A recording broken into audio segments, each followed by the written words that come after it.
Where glamour isn't an issue, as in choosing health insurance or buying accounting software, customers will often seek guidance from trusted professionals, their doctor, lawyer, or accountant, and possibly from your competitors as well. For example, when choosing between supermarket chains or changing electricity providers. When you're compiling a journey map, it's important to consider the points in the journey where the customer may be influenced or even diverted by information from these sources. Customer sentiment. Customer sentiment is the emotion behind customer engagement. It has a significant effect on whether a customer stays with an organization or leaves it, so it's important to understand how the customer is feeling throughout their interaction. As the writer Maya Angelou once said, "People will forget what you said, people will forget what you did, but people will never forget how you made them feel." Organizations are beginning to understand and quantify the benefits of positive emotions and their correlation to both profit and employee experience. Measuring sentiment enables you to evaluate your customers' feelings, tone, and context from their interaction with your organization.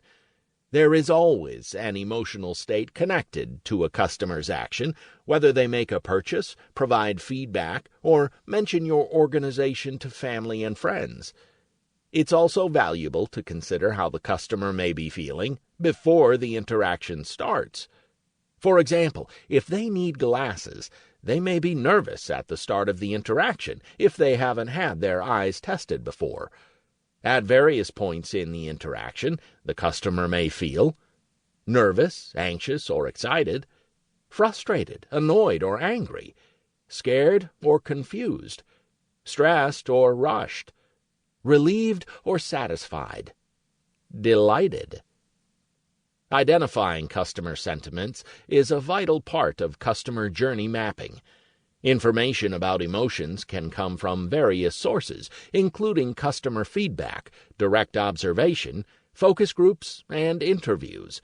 This information can then be used to identify any transitions customers are making over the journey and to pinpoint situations that provoke extreme reactions, either of pleasure or of pain.